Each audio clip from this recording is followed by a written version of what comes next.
Azar Nafisi, where did you get the title Reading Lolita in Tehran? It was while I was writing my book on Nabokov in Iran, and I kept feeling that this is a new reading of Nabokov because of my life in Tehran, and I wanted to explain Tehran through Lolita and Lolita through Tehran. Why Lolita?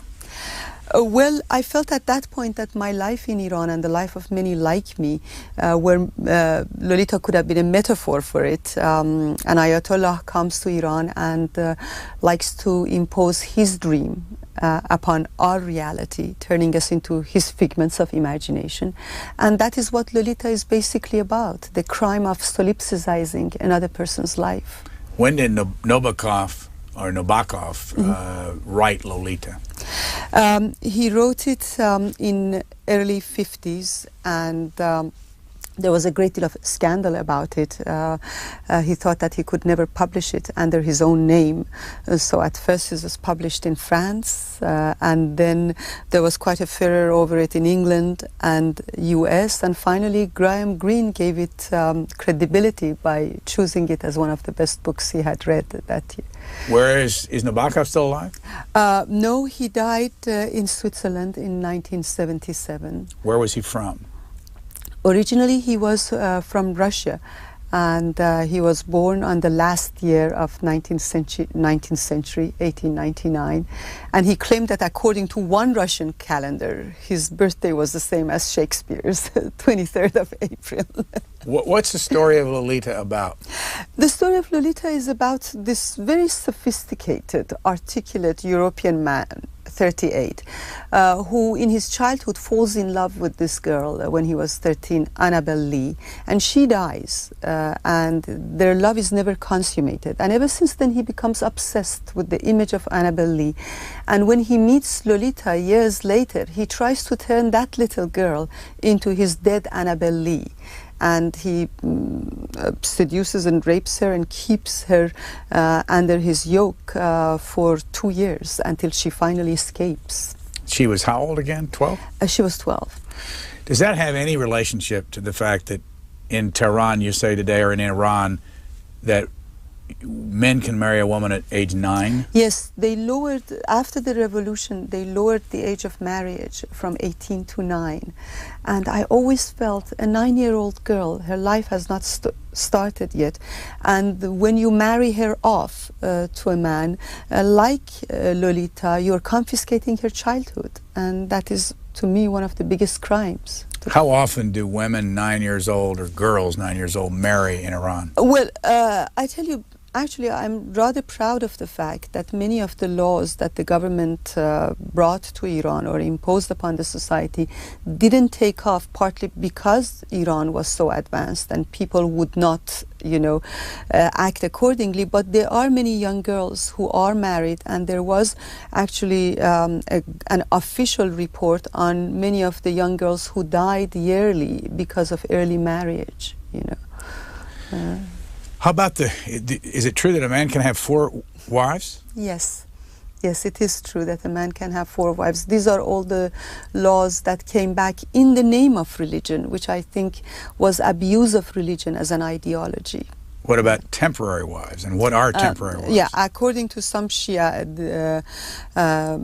doctrines or tradition, and in Iran this is practiced, a man can marry any number of women he desires they have a contract, and that contract can be from 5 minutes to 99 years. But so you can have a wife, you travel to another city, you want a temporary wife. I think it's legalized prostitution, to tell you the truth. How many years have you lived in the United States versus how many years you lived in Iran? Well, I came to United States during the last year of my high school, and I left it after I got my PhD. I left US in 79, and I stayed in Iran for 18 years before I left in 97. Before that, I was in Iran until I was 13, and then I went to England for my high school. Where did you live in the United States? Where did you go to school? There's a long story behind that. I wouldn't bore you with it, but I got married at a very young age before I turned 18 to a man who was going to engineering school at the University of Oklahoma. And that's where I went, and that's where I stayed. Where'd you get your PhD? Everything was in Oklahoma. And the PhD was in what?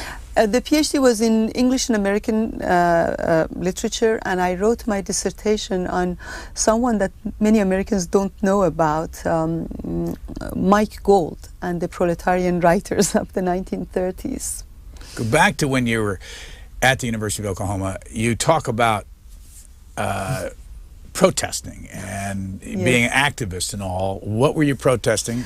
Well, you know, very few people know that University of Oklahoma at Norman was very active during the Vietnam and the student protests. But in the last years that I stayed in US, I got involved in the student movement, in the Iranian student movement against the Shah. And that movement was very active all across Europe and United States. I remember myself in front of White House saying CIA agents, US advisors out of Iran. And then they were out. And what year were you doing this? That was in late 70s, in 76, 77. Why did you want the Shah out? Well, at the time, the way I felt about it, of course, this part of it I still believe in. I felt that we did not have enough right to political participation. And certainly the Iranian society was advanced enough for people to want that. And I was against the political oppression and that existed in Iran at the time. But I feel that I myself and the student movement, we were too ideological ourselves. So I needed to criticize my own part, you know, in the movement. It is not enough to be against tyranny. You yourself have to choose different methods to confront it. For the moment, let me just jump ahead to where are you now? I'm now at Washington, D.C. I mean, I live in Potomac, Maryland, with my family. But I teach and I have a project at the School for Advanced International Studies, Johns Hopkins, in Washington, D.C. What citizenship do you hold? I now have a green card. Is that the way you're going to keep it? I mean, that means you're still an Iranian citizen? I'm still an Iranian citizen. I say at the end of the book that I feel that my world, like what Nabokov talks about, has become a portable world. A set of books, a set of principles, and the people I love, you know. So the world has become very small. Being here, I don't feel as if I'm not in contact with my own country, you know, or with my own people. You say the first marriage ended in divorce. How long were you married? I was married for... I'm very bad with dates, that's why I'm pausing. For about almost 3.5 years. My father at that time was in jail in Iran, and I didn't want him to worry about me and my personal life. So actually, as soon as he came out of jail, I got divorced. What was he doing in jail? Previously, he had been the mayor of Tehran, and he was a rather popular mayor, and he was also very stubborn. And so they put him in jail without a trial for 4 years. And then at his trial, he defended himself, and he was exonerated of all the charges except one, which was insubordination. And I love that now. I went through a lot of despair then. But hate to keep doing this, but the years that he was in jail, when was he mayor of Tehran? From 1961 to 1963. So who was it that put him in jail? Well, he ran into a lot of problems with both the Minister of Interior, who was his superior, and the Prime Minister at that time. And of course, without the Shah's consent, that would not have happened. And one of the things that saved him later on during the revolution was that when Ayatollah Khomeini led his first rebellion against the Shah in early 60s, against the right of women to vote and a series of reforms that the Shah had brought. My father was mayor, and he opened the hospitals to people who were being wounded, and he tried to you know, sort of take care of the protesters, and that went into his file. So during the Islamic Revolution, at least, he was spared. Back to the present for a moment. Are you still married to Bijan? I'm married to Bijan. I married him in September of 1977. 2 children? 2 wonderful children. Their age and what do they do? My daughter Negar is now 19 and she goes to University of Maryland. She's studying molecular biology. She wants double major, English Lit and molecular biology. My son Dara is last year of high school and he's going to go to Virginia Tech and he wants to follow his father's path, which is engineering. Why did you, in the first place, at the University of Oklahoma, get interested in American literature? As long as I remember, I loved literature and books. This is the only snobism my family ever, claimed. My father, all through my childhood, told me stories from Iranian classical tales. That is how we communicated. If he didn't like one thing I did, he put it in a tale about this man whose little daughter. And books are my life. I don't remember any time I wasn't interested in reading. You broke your book into 4 parts. Lolita was the first part, and then you also talked about Jane Austen, and you talked about Henry James, and there was one other section. Fitzgerald, Great Gatsby. Yeah. Why did you break the book into 4s? What was the point? Well, actually, I felt that, there are so many other books and writers that are my favorite, but I divided these books into sort of the times of my life, and I wanted to concentrate on books that explained these periods in my life, sort of carried the rhythm of the life I spent in Iran. And Nabokov, as I said, is about confiscation of an individual's life and how individuality is at the center of what we call freedom today. James is about ambiguity and how totalitarian mindsets hate ambiguity. They like black and white. Gatsby is about the American dream and our own dreams of revolution and how it was shattered. And Austen is about choice. A woman at the center of the novel saying no to the authority of her parents, society, and welcoming a life of dire poverty in order to make her own choice. So that is how I divided them. But many other books should have been there. When I finished the book, I also thought you could have named this book, for an American audience, The Veil. Yes, or there was an article I wrote in the New Republic. It was called The Veiled Threat. You are right. It does have many, veil has many connotations. The most obvious one being the cloth that women wear. But it is also about the veils that society and politics and we ourselves create, and how freedom is being the ability to confront not only the veil that society creates for you, but the veils that you create inside yourself, the ability or the courage to face up to them. How long did the Shah run Iran, and when did he leave? He left. He ruled for almost 25 years, and he left Iran in 1978. And that was the time when Shah left and Khomeini came back to Iran. Khomeini left Iran in early 1960s after he protested against the Shah's white revolution and reforms. Where did Khomeini come from back to Iran? Most of his life in exile he spent in Iraq, actually. But the last part of it, Saddam Hussein was making some deals apparently with the Iranian government, and life for Khomeini in Iraq was becoming a little hard. So he went to France, and this little village called Neaufle-Château, which became so famous, where everybody would go to visit him.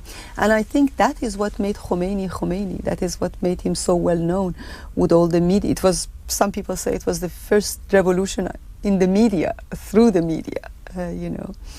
How much attention did he get when he was in France? Oh, he got amazing attention because, first of all, I think that figure of this stately Ayatollah sitting under the apple tree in Neaufle-Château was a very, very attractive image, and Khomeini himself was a very charismatic personality. And then many people made sort of pilgrimages to where he was, whether they were Muslim or not. And this was a very attractive image for the media, and the image of the tradition taking over this modernization. I think that aspect of it also was attractive.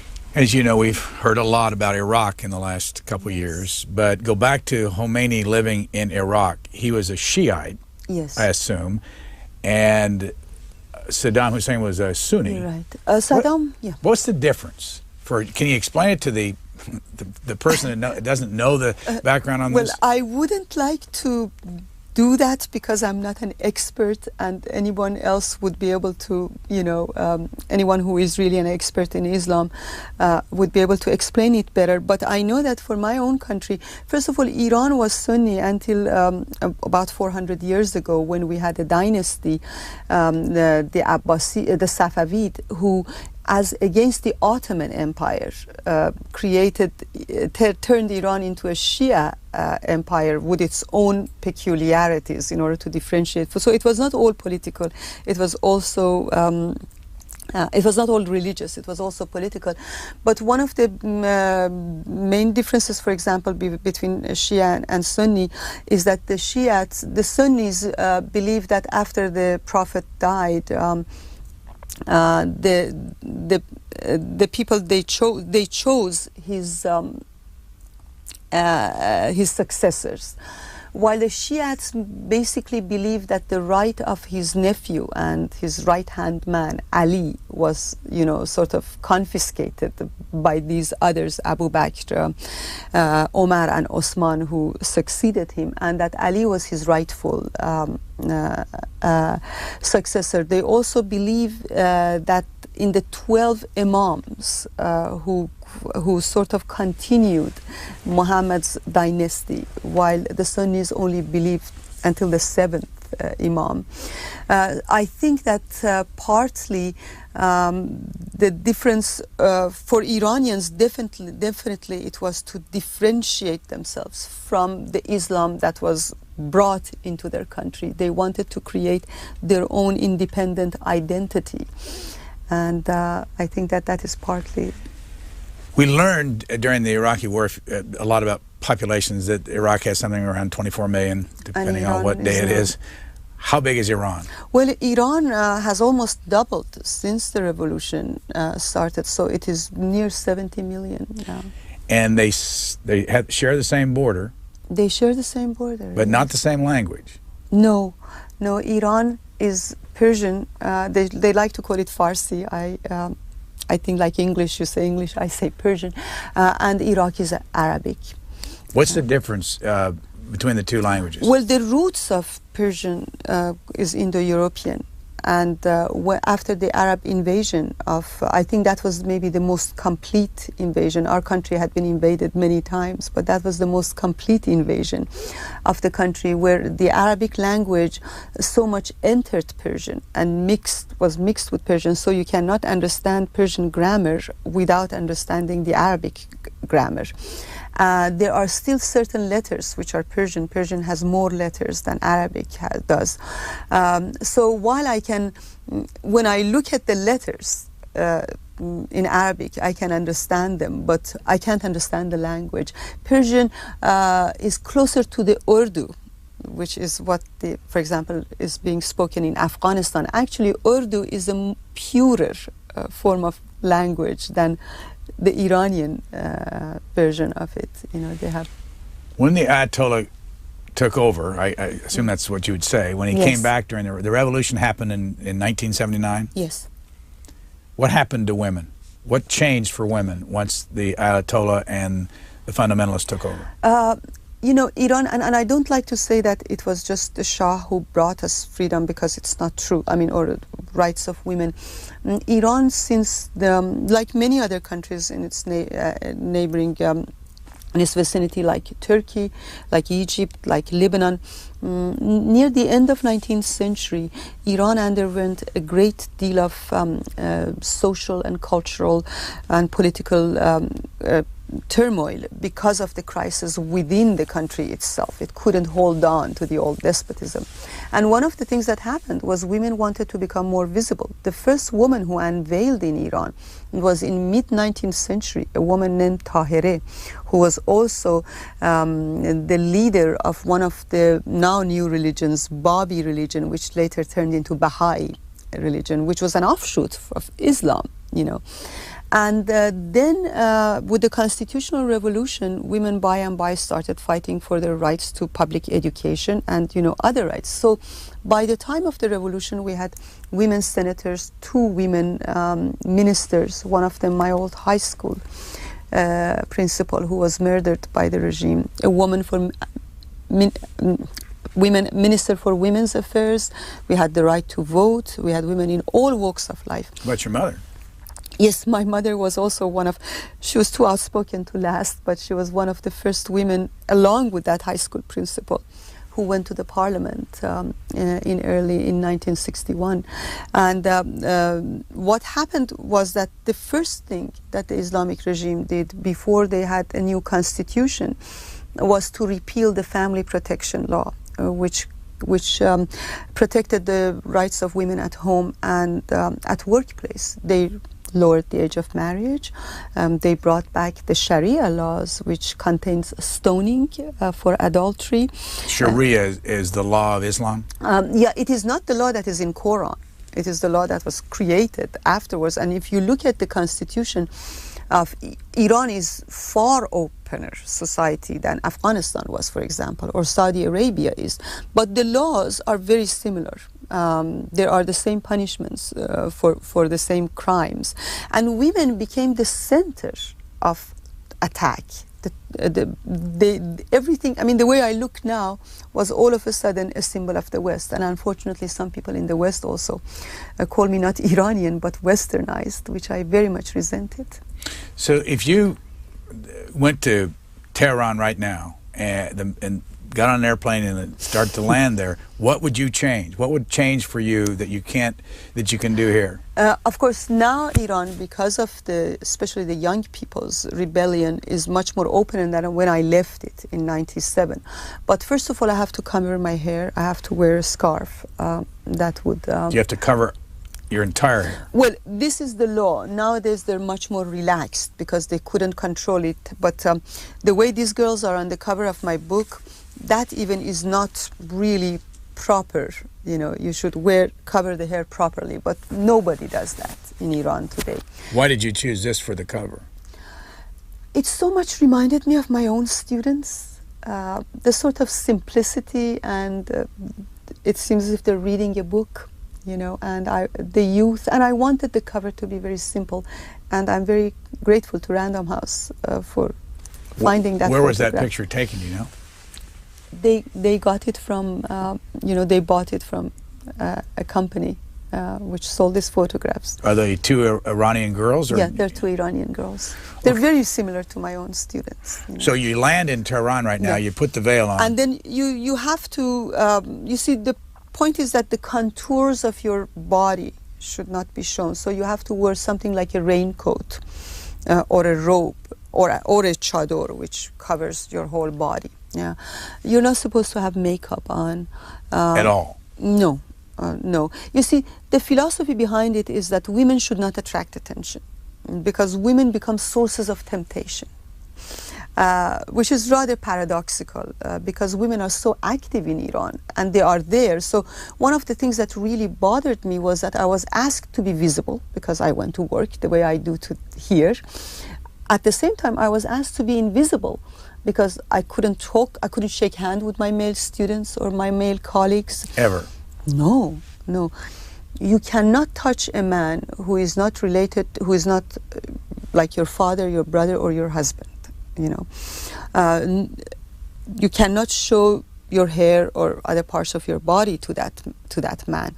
Now, from day one, women rebelled against this. There were demonstrations where hundreds of thousands of Iranian women came into the streets and said no to the veil. They had to make it mandatory at workplace to begin with. Then they made it mandatory in shops. Then they made it mandatory in public as a whole. And since I left Iran, I see pictures of my own students or women walking down the streets of Tehran. A lot has changed because this new generation is not going to take it, you know. What about you can't eat ice cream? The one I talk about in the book, Yeah. about eating. Well, like for example, licking ice cream in public is sort of called decadent or unseemly for a woman. And my daughter's school, wearing shoelaces that were colored were not allowed. Reeboks were not allowed.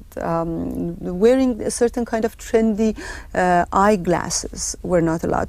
And I think this is not really religion.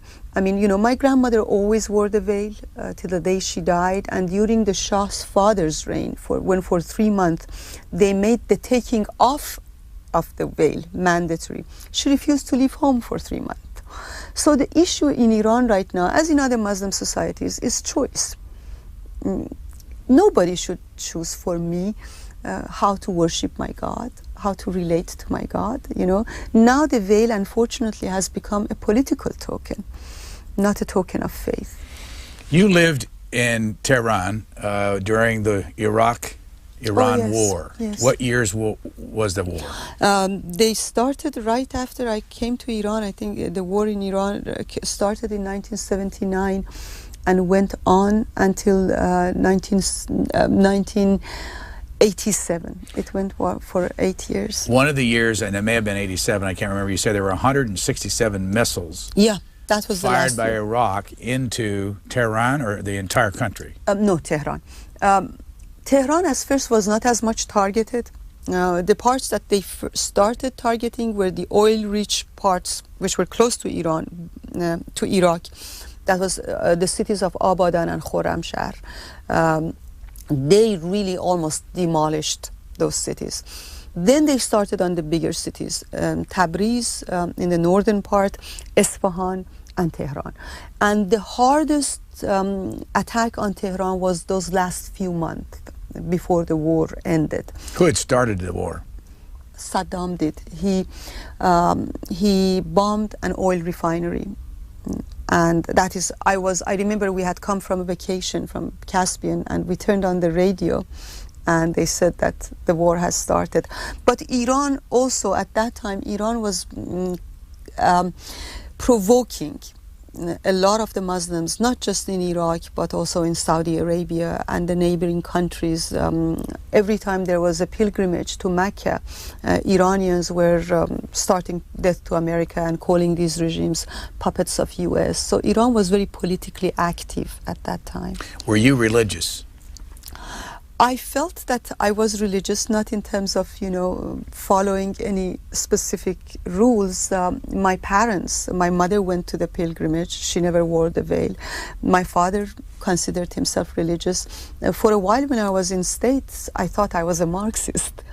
Like the fact that I thought I was Marxist and I was reading Gatsby all the time, I thought I was a Marxist, and at nights since childhood I had a conversation with God, which was very personal, and that's how my father taught me religion should be, a series of conversations with God. So you weren't an member of the Islam religion? No, I wasn't, but nobody in Iran was in that way. And you know, in mosques, you didn't go to mosque the way you went to the church, you know.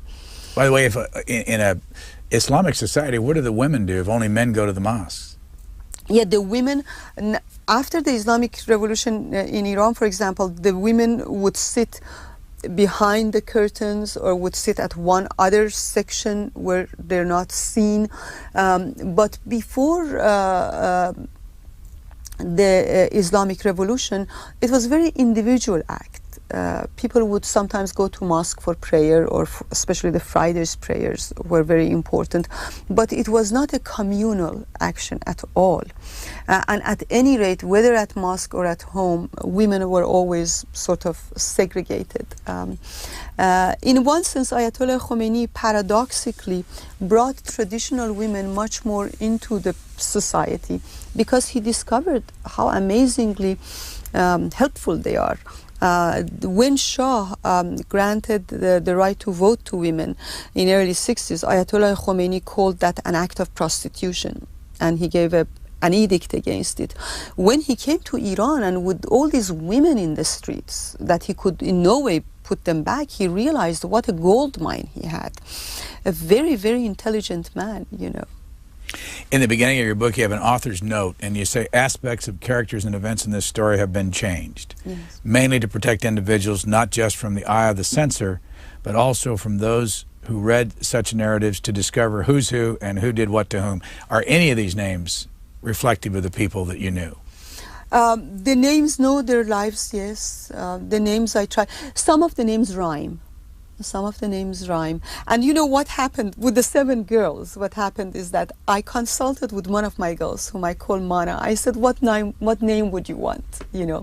And then she gave me the name that she wanted and her husband. And then we played with the names and we tried to find names that would sort of resonate with their personality and with their character. Some of the names are true. My student who was killed in chapter 3, Razia, I had no reason to not use her name anymore. How was she killed, by the way? She was, of course, I didn't know about that. I found out later. She belonged to a radical Muslim organization, the Mujahideen, actually, at the beginning. A lot of young people at the beginning just were affiliated with these organizations without much knowing what they were. And she was arrested in early 80s and later on executed. I heard about her from another student who was in jail with her, and she told me, you know, in jail I told her about Gatsby and she told me about James. So I wondered where my books go, you know, not just in classes but in prison houses. Who killed her? The government. In those days, they executed a lot of people, and they were very gung-ho about it. It is now that they don't sort of announce it. I remember that after one demonstration, they had the pictures of the executed on the front page of the papers. They felt that this would be a warning to those who, you know, my own cousins were executed. Actually, for what? 2 of them.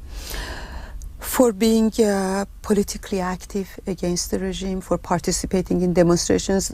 I remember about a 12-year-old girl who was distributing leaflets, and that became well known, and my students were talking about it too, where she was running around while they were trying to catch her, to execute her, asking for her mother.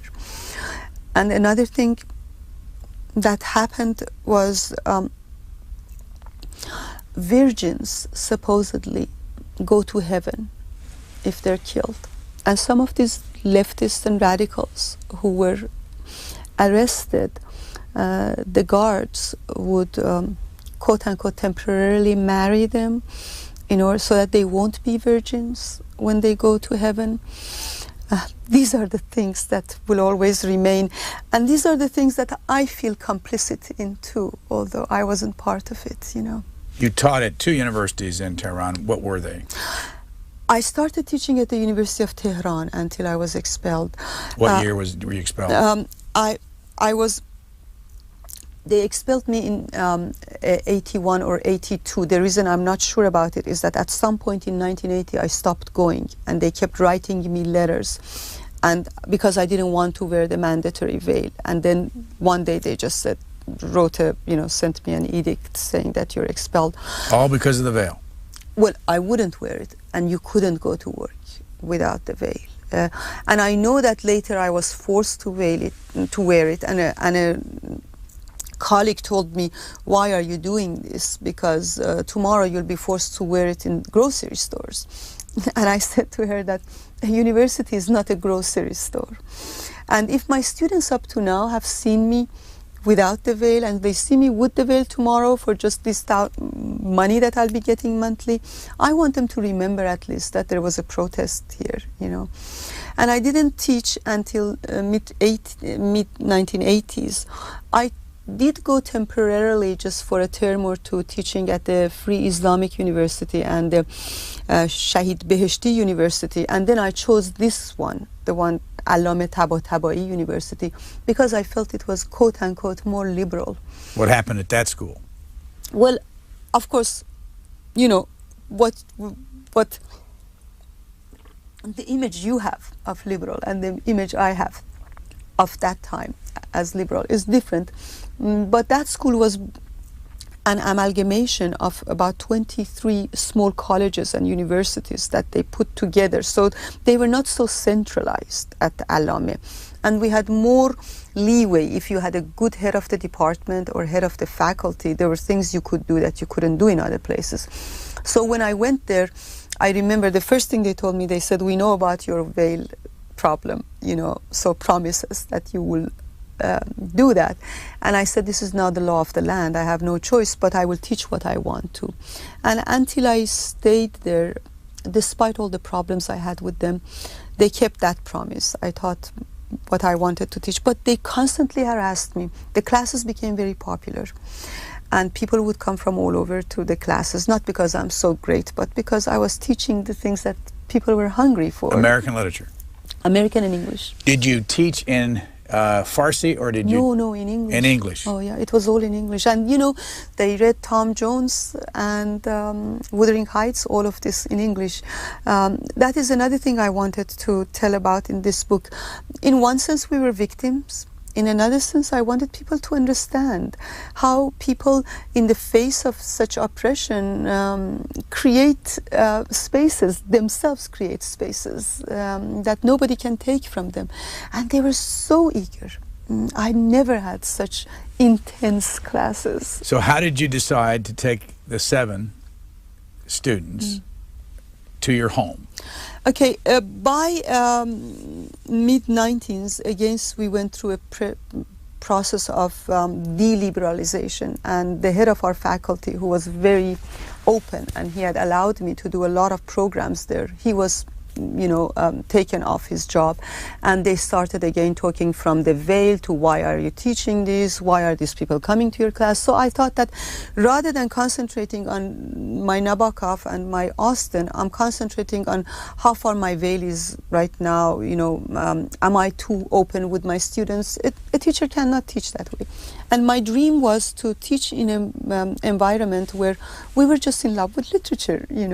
If they took away a lot of things, I could create my own paradise, And so these girls, of course, there were a lot more, but some of them I had no access to anymore.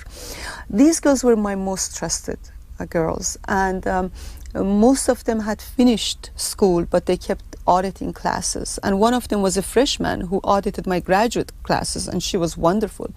So I thought I would like to find the 7 that are most committed, and I couldn't have more because you wanted interaction. It was, after all, just in my living room. Where did you live in Tehran? I lived in the northern part of Tehran, where you could see the mountains from there, and there used to be a lot of gardens around it, but every day I would leave the house and one garden was down and one high-rise was going up. How big was your home? Well, my home was not all that big. My parents were not, as I mentioned, we quote-unquote belonged to the upper classes, but we were never very rich. And the house that we had before, which was in the same place, my father sold that house. And on the part of the ground, he built a 3-storied apartment, one for my mother, because my parents separated in early 80s, one for my mother, one for me, and a sort of a bachelor's pad for my brother. So we had a 2.5 bedroom apartment, but it was in a very good place of Tehran. I'm not trying to say that, And so what year was the first Thursday morning session with the 7 girls? It was the fall of 1995. And what was the age range of the women students?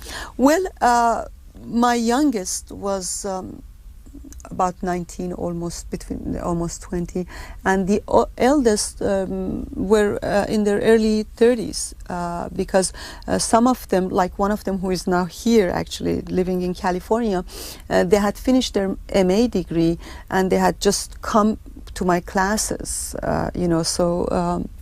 and one of them, she had gone to jail for 5 years, so she had to restart going to school. Many students in Iran had that trouble, that they had to start late because of the jail. So when they showed up in 1995 at the door, did they have the veil on? Well, that is the wonderful thing.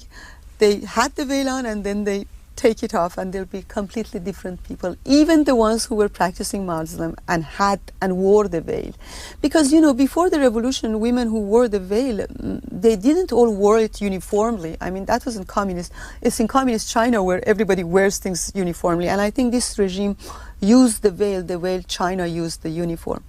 So under the veil, there'll be colors. That was the first thing I noticed. The second thing I noticed, how hair makes a difference. Three of them I hadn't seen without their veils before, and all of a sudden I felt, who is this? Is this the same? Because your gestures change. Everything about you changes when you become what you think you are. By the way, the men don't wear ties? They weren't supposed to. I remember one slogan on one of the walls in the streets where it said that wearing ties means you're an agent of US imperialism. So actually, you mentioned this, I just remembered it.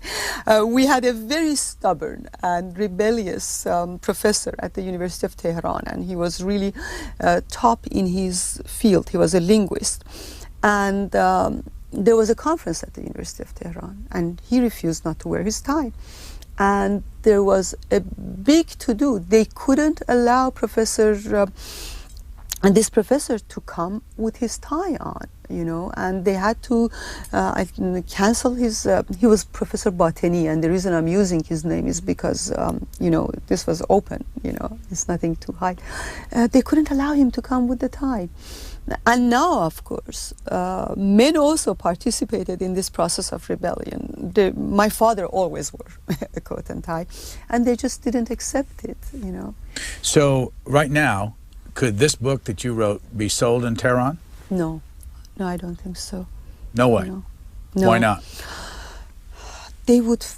I wouldn't think that I'm being politically, rebellious, but they would. And also what I say, everything that is existential became political. Because in this book I talk about women, I talk about culture and human rights. And my whole existence is right now political. If I walk down the streets of Tehran like this, I'm making a political statement. And this book is about that. And I wanted people over here to know that this is not a cultural issue. We don't like to be genitally mutilated or be flogged because we don't wear the veil. Our culture is our poets and our great writers, and that I'm not political, but if I want to live as a woman or a writer or a human being, my existence is in danger. In that house you lived in, where the 7 women met once a week? Yes. For how long? 2 years. There was an incident where some Revolutionary Guards came into your home. Yes. What was the story? that was almost comic, and this is the point that we had to laugh at our own insecurities. Well, we had a neighboring apartment house where apparently a couple lived, and this guy who lived there, who had antique cars, and actually he smoked opium as well. We could smell it. It was discovered later on that he belonged to this assassination teams that the regime had, and within the regime there were constantly fights between factions. And one day, at first 2 Revolutionary Guards showed up at our door, and they said that they want to use our yard to jump into the neighbor's yard to arrest this person, and we wouldn't let them. And finally then 4 of them came, and they said that this guy has now jumped into our yard and is hiding in the yard with a gun, and they want to catch him. So for over 2 hours or so, our balconies were used for, this exchange of gunfire until he jumped into the other neighbor's house and they finally caught him. And what we were worried about, we had a satellite dish. And rather than thinking about our lives, we were thinking, what will happen if they find this forbidden satellite dish? Couldn't have a satellite dish? Of course not. You had a year in jail, plus monetary fine. And we later on, our house was raided, and they were nice to us because they took our satellite dish away, but they didn't take us to jail, But so when they were there that one time, they saw the satellite dish, but they didn't take it then. They were so much worried about that guy. And there was this lady who helped us with our children, and they used her as a shield. One of them said that he won't shoot at you, So if I keep you in front of me, he won't shoot at you. And it showed me how absurd these people are and how vulnerable. I mean, these two factions fighting against one another. Early in the book, you tell us that the censor in Iran is blind. Well, this is a story that always remained with me, and I really wanted to have a chance to talk about it. The main censor, because there were more than one, but the main censor for film until 1994 was almost blind. And before that, my friends told me he was the censor for theater. And after 1994, he became the head of a new television channel. And I always thought, we write fiction as metaphors for reality, but this is one place where reality is its own metaphor. What can I say about this regime that would match the blind censor, You use the Great Gatsby and Lolita and Henry James and Jane Austen as one theme through the book. Mm-hmm. You also use the women that you taught that came to your house for 2 years as another theme through the book. Mm-hmm. Then you have somebody called the magician. Yes. Who was the magician? Well, I felt very lonely during those years, not just because of the political situation, but because there was so few people with whom I could talk. I mean, I could talk literature with my friends and my students who were very good at talking about it. But I wanted someone who has really read this. I mean, who is my match in terms of the knowledge, and and this magician. He wrote criticism, literary and both film and theater criticism, when he was in his early 20s. And he ran a magazine, a literary magazine, which was very both elitist and very prestigious. And he also taught at the University of Tehran until the revolution. When the students took over his faculty and they wanted to replace Racine and Aeschylus and Shakespeare with readings of Marx and Engels, he said that he will never teach again because this is not what he's there for. And so he stayed at home, and a lot of literary and film people would come to him and ask him advice, and that is how we became friends. He was the only one who had written about Nabokov. He had written about Nabokov's Pale Fire, and one day I just called him to talk about it to him, and then, until the day I left, we were friends. Now, when you read the book, you talk to him a lot, and my reaction was, what does old Bijan think of this, your husband? My husband, who is one of the most wonderful and secure men I have ever met, unlike my first husband, who would say that he would have a revolver under his bed in case, Our relationship is based upon absolute trust. And I talked about Bijan's favorite book is Great Gatsby. He's rereading it again. But, he didn't know about literature as much as, and we couldn't talk. And so he knew about the fact that we were very good friends, and nobody could replace Bijan for me, So where would you see the magician? One of the things we did, we took long walks, because he liked his walk, and we would take, even during snow. How much difference was there in your age? I think he was about 8 years older than I was.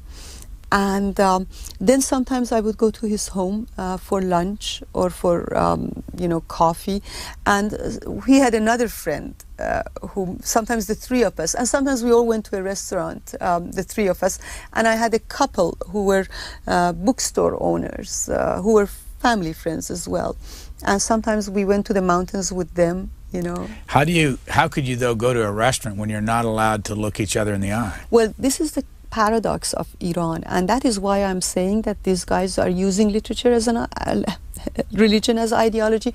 Let me give you an example. In buses in Iran, buses are segregated.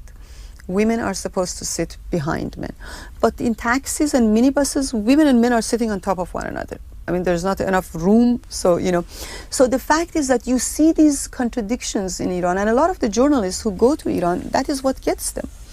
That the laws are always behind the society itself. Of course, they also raid the restaurants, and once when I was there with my magician, they raided it.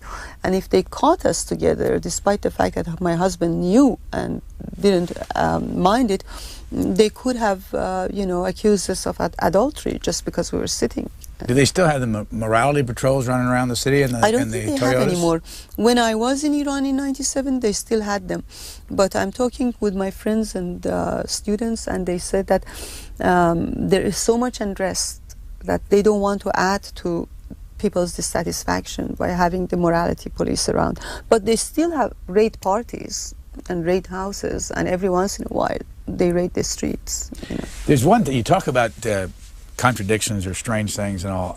Page 71 of your book, it's the Ayatollah that you're talking about, and you say the Ayatollah himself was no novice in sexual matters. This is one of your students that's saying this. She said, I've been translating his magnum opus, The Political, Philosophical, Social, and Religious Principles of Ayatollah Khomeini. And he has some interesting points to make. I'm just going to jump to the point here. Did you know that one way to cure a man's sexual appetites is by having sex with animals? Khomeini is supposed to be saying this?